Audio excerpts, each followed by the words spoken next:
Today, we're sitting down with Sean Lee to discuss OSN, what it is, and the problems it is solving. So, Sean, welcome. Thank you for joining us. Thank you. Yeah, thanks for And inviting me here. let's dive in. So, what exactly is OSN, and what is the kind of core problem that you really want to set out and fix? Great. Thank you for asking that. So OSN stands for Open Stable Network. So naturally, we have built a network for money movement using stablecoin. Now, I'm going to use the word stablecoin loosely because obviously right now we are predominantly using stablecoin as a form of digital currency to be transacted using the blockchain rails. Now, of course, moving forward, there may be other forms of digital currencies like tokenized deposits and maybe CBDC as well that can also be part of the network. But for now, we'll focus on using stablecoin. And essentially, what we're looking at building is to leverage the power of blockchain-based technologies as well as licensed stablecoins that have been made available across different jurisdictions and economies in the world to facilitate cross-border transfer. Now, a question I get a lot is, isn't a lot of people doing that already, sending USDT or USDC from one wallet to another? And if those two wallets happen to be in different jurisdictions, then you're already doing cross-border payment. Well, yes, yes. However, there's a lot of nuances to it, right? If you're doing it from a B2B institutional perspective, then there's a lot of checks and balances that exist in today's traditional markets that we also need to map over into the stablecoin and blockchain side of transaction as well. So that's the first thing. The second thing is, while using stablecoin is, solves a lot of problem from an efficiency perspective, because of the advent of various different stablecoin regimes that have come up around the world, it makes it somewhat difficult now to just kind of blindly close your eyes and say, I'm going to send, USDT, for example, from one place to another and assume the receiver side can actually take it and properly off-ramp, right, and turn it back into fiat. So the whole notion of OSN and the way we've built it and since launched the network is to allow the two counterparties on both sides, the sender and the receiver, to be able to use stablecoin and blockchain-based technologies in the most seamless fashion, where we're leveraging local currency rails that can facilitate that transaction while completely complying to AML, KYC, KYB, transaction monitoring, all of the necessary compliance rules. So that's what OSN is meant to do. We are right now focusing primarily on a few main corridors, and those corridors happens to be where a lot of the cross-border trades are happening. Yeah, and I just want to quickly jump back because you touched really briefly on some of the pain points that OSN is kind of addressing. And I want to dive a little bit deep. So I wanted to hear a little bit more about kind of the conversations you've had with banks and fintechs, SMEs, or anybody else who has to go through this process. What are the biggest pain points that they are currently experiencing with cross-border payments and FX? Okay, so let's maybe stay in two areas, right? So two main pain points. The first pain point is whether it's stablecoin or not, right? There are many corridors in the world today where these are emerging economies, developing economies, where the financial infrastructure in the traditional sense is not as mature. And very often, these economies, as they continue to grow, they're almost leapfrogging the traditional methods and then going completely digital.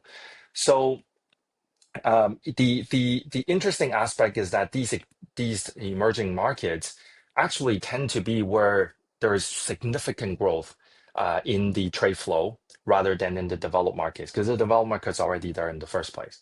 So the first pain point really is, how do you ensure these emerging markets where they are transacting in a more seamless fashion, even without potentially some of the more robust and mature traditional financial infrastructure that's been put in place? So that's the first part.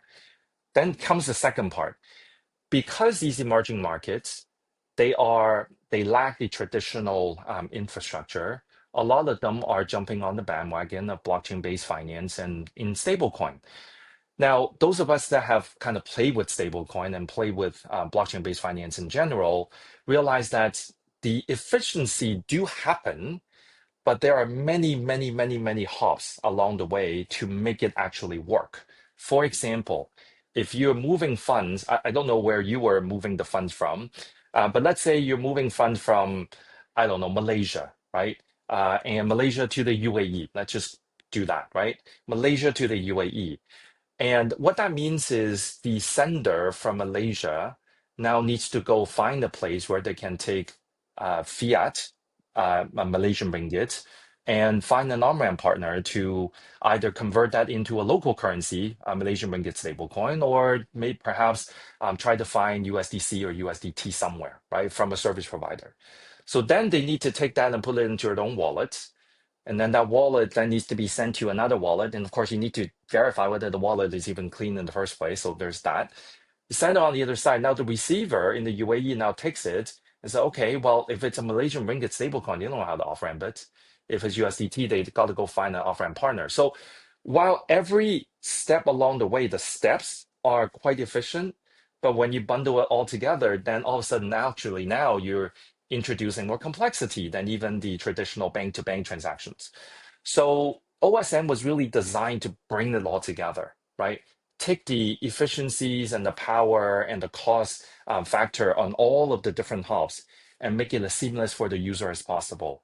So what that means is if they're sending fiat money in any currency and they want to pay out in fiat currency in another currency, we can do that. If they're paying fiat in any currency and they want to send it in stablecoin format to a wallet, they could do that as well. Or they can take stablecoin that they already have in hand, and now they want to convert it into a local fiat, we can do so.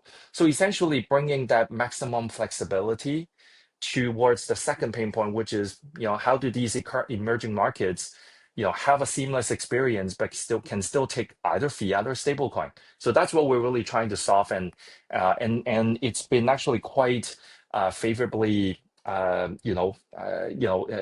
accepted as a way to kind of really do business in this day and age. I actually wanted to ask you about that, about how non-natives would be able to navigate it and the ease of use. So we actually take care of a lot of the infrastructure level conversions away from the user. So whether they're sending tokens from one chain and looking to convert it and swap it to another, or whether they're integrating this wallet to another, we try to make that as seamless as possible. So from a user perspective, if they're a non-Web3 user, they still use the same way to onboard. We're going to ask them the same kind of questions, right? Your IDs and so on and so forth. So once that is sorted, then when they log in, essentially, if they're sending fiat from one location to another, or maybe it's a third-party payment, they just need to specify where they're sending it from, what currency, and where they sending it and to whom, and so on, and what's the bank. That experience should be exactly the same as how they do it in the banks today, right? There should not be any difference. Now, behind the scene, yes, we are bringing it onto the stablecoin rails. We are doing the transfer and the conversions behind the scene using stablecoin. But honestly, the user doesn't need to know that. So that's one aspect. The other aspect is, as I mentioned, some of the merchants and some of the businesses that we work with, traditional, they are now being asked whether they can handle stablecoin. So naturally, they do need to understand a bit about stablecoin, but we still try to make it as easy as possible. So if someone is sending fiat and then looking to then receive it as stablecoin, all we really ask them is, where are you sending it from? Again, the same thing. But then where are you sending it to?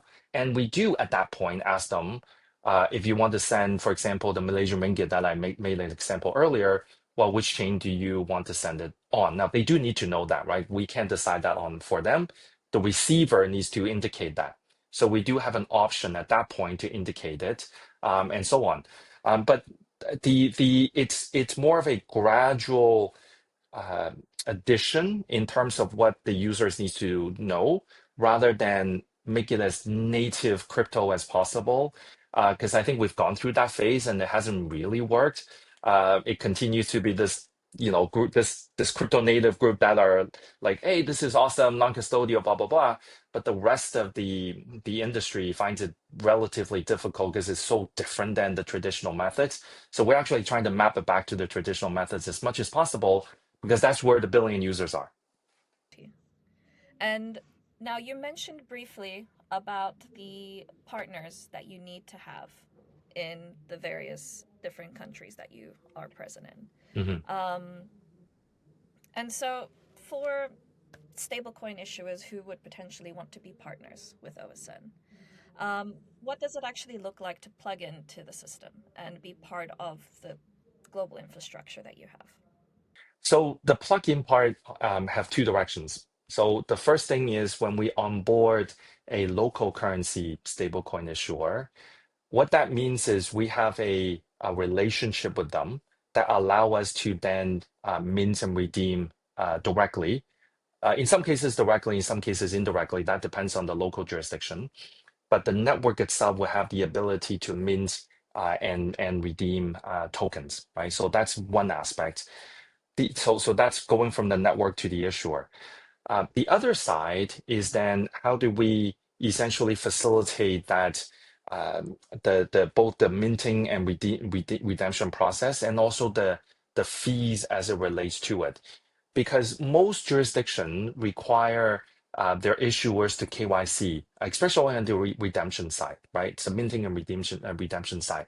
So if you are sending a local currency stablecoin to a recipient, then they would naturally need to be KYC'd. So in many cases, what we're working with these issuers to do is to recognize each other's KYC, so the users don't have to do it twice, right? So if they're a customer of OSN, because of our connectivity to the local currency issuers, we can pass that on. If they are a local issuer customer and they want to bring them into OSN and vice versa, we can do the same as well. So there's that kind of compliance experience that could be made more seamless. And of course, the goal of working with these issuers is actually to increase the circulation of these local currency issuance, right? With more regulatory frameworks across different countries, naturally there's a tendency to protect its own sovereign currency because these countries don't want US dollar to just flood the market, right? Because then that puts unnecessary pressure on the local currency. So the reason why they come up with the stablecoin regime is to really ensure that users that are using stablecoin, first and foremost, are using the local currency stablecoin. But that local currency stablecoin needs to have a way that it interacts with the rest, the other countries. So our system essentially connects the dots on that front, and thereby our value proposition very often to the local currency issuers are, one, it's collaboration, it facilitates cross-border flow, but more importantly, it increases the circulation of that local currency. And of course, the value for us is that we essentially have created an on-chain FX markets that allow users to basically buy and sell any currencies as per their requirement to facilitate trade.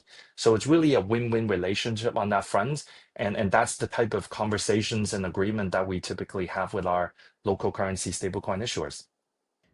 And like on that note, you've touched a bit on kind of how it would impact like the local economies, having these different currencies going around.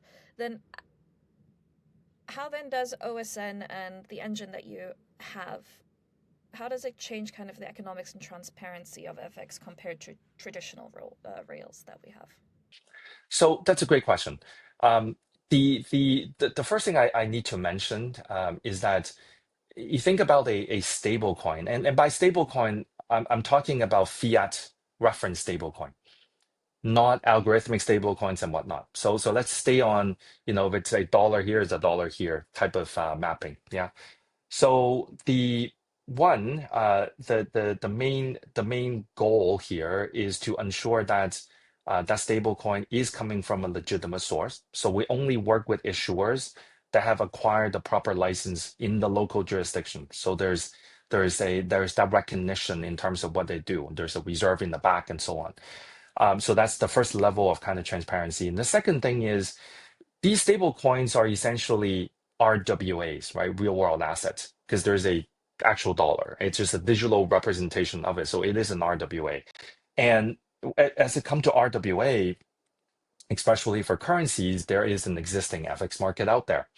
So what we do is essentially use that as a reference to guide how our pricing engine works. So if you're converting, for example, US dollar to Japanese yen, or you're converting yen to the UAE dirham, there is an existing market out there that we can reference and induce. So we can understand what that fees needs to be, and then we use that to basically drive the RFQ system within OSN to ensure that the user is always getting transparent pricing. They know what currency, what tokens are they swapping from one from another, and they also know if they're converting then either on-ramping or off-ramping that back into fiat, they're working with licensed player to do so. So none of this would be, hidden behind the scene. None of it is, going into a black hole somewhere. All of that needs to be made transparent because again, we're serving business, and the business customers are always asking the exact same thing. So some people have asked me, is this a DeFi protocol? Are you swapping in a liquidity pool? And so on and so forth. And we said, actually, no, because we're doing business, and I actually need to know who the counterparties are on both sides, right? That are using OSN to move that transaction. So it is using DeFi capabilities, but it's not a DeFi protocol. It is a system where the counterparties needs to be known, proper AML KYCs are fulfilled, and transparency and enabled through the entire transactions, whether it's coming from fiat to fiat or fiat to stablecoin or stablecoin to fiat. You just mentioned like the necessity to need to know who is on both ends of that transaction. And the whole system itself is also quite intricate to go through. And I was really curious about the different profiles that you are serving. There's banks and SMEs and payment providers as well within that. And how do you separate bespoke high touch implementation from more turnkey usage? Great question. So we actually have kind of two channel strategy. One is what we call the self-service model, where clients, and in this case, it's typically SMEs that can directly go into our web app, onboard appropriately there, create an account, and then essentially use it, as the platform provides. So that's more of the self-service model. And then we also have a agent assistant model. Now today, it is still human agents. We are building an AI agent, angled towards it. But the agent assist model is typically involving fairly large size transactions and thereby requiring a lot more customization in terms of how the entire transaction flow needs to be customized. So thereby we do have an agent to kind of walk through the client, whether this is a PSP or an end institutions that's moving funds from one country to another. We'll walk them through it. It's still locked in the same system. So the back end, the middle offices stay exactly the same, but it's really the two channels. Either you're doing it yourself, typically more SMEs, or if you're doing payment on behalf. And typically that's more of an agent assistant model. We're seeing roughly half and half on both sides. There's a lot of kind of agent assistant model that come in on the inbound. And then obviously, as we continue to develop our business development channels, we'll probably start to see a lot more on the self-service side as well. Yeah, self service is becoming a lot more popular these days with a lot of tools. And um, now having AI agents around to help with that onboarding process and guiding the users through things, it will hopefully make life a lot easier for everyone on your end as well. For sure. And looking to the future, what kind of partners do you want around the table as OSN keeps moving forward and developing further within its capabilities? So we are working on two sides, right? One is we are working with as many local currency stablecoin issuers as possible, and to date, there are over 12 countries that's already got a stablecoin regime in place, which means that in those jurisdictions, including Europe, there'll be multiple local currency issuers that we will be working with. And obviously, each one of them will carry different requirements and also different type of customer profiles that they serve. So we're mapping it out on that front. And then at the same time, we are also working with several banks to bring them into the fold. Now, you might find that to be a bit ironic, right? Because a lot of people keep saying, oh, stablecoin is can potentially, or at least stablecoin infrastructure can potentially replace the banking system. I don't look at it that way, right? Banks are still very important piece of the financial infrastructure, especially the local banks that are touching the end customers directly. So when I say we're working with banks, what we're actually talking about is some of the banks, local banks or regional banks, are now exploring tokenized deposits. So that's another form of digital currency that's sitting on their balance sheets. So it's not a fully reserved assets like stablecoin, but it is it's essentially riding on the bank. And they also want to see their tokenized deposits not only to be used within their own ecosystem, but also outside as well. So how would that interact with the likes of stablecoin, right? That's a pilot that we're actually running with a couple banks right now. It's not live yet. There's a lot of very intricate considerations that we need to put in place. But ideally, what we wanted to really expand this OSN to do is not only do we have stable coins, and as I mentioned, tokenized deposits, and then in the future, maybe perhaps there will be some centralized central bank digital currency that might be running on blockchain technologies, because not most of them don't today. When they are on blockchain technology, then we can add on that interoperability layer as well. So that's kind of how we see expanding out.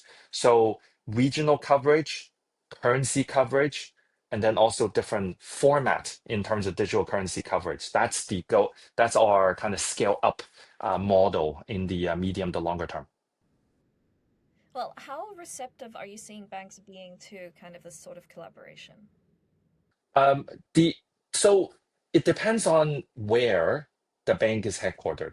Okay, so many banks in the U.S., given the current environment, are quite open in stablecoin, either using stablecoin or potentially launching their own stablecoin. Some are launching a more of a hybrid. It looks like a stable coin, but it's really a tokenized deposit behind the scenes. So there's a little bit of a hybrid model going on. So a lot of US banks are quite open in looking at it now. Many of them are already in implementation phases. So that's one side. The Asian banks, however, for at least from what we can see, tend to want to go onto this digital rail, but may not want to go and launch a fully reserved stablecoin on their front. So they tend to be going more on the tokenized deposit side. So again, our goal is to be able to bring them all together, right? Like our goal should be an infrastructure layer that makes it so seamless that it doesn't matter what you're sending or receiving, as long as they're all legitimate, compliant, licensed currencies. So I think the banks are open. The banks are learning a lot. It does depend on where the banks are headquartered and obviously the local jurisdiction regulation that will kind of shift them or lean them towards one direction to another. But almost every bank that we talk to, large and small, they all, even if they didn't have a digital asset team before, they all do have one now. They're all exploring what to do, and everyone is thinking, okay, we'll still have Swift and the traditional banking networks, but we need to have alternatives because customers are asking for it. So if the customers are asking for it, how do they get ready?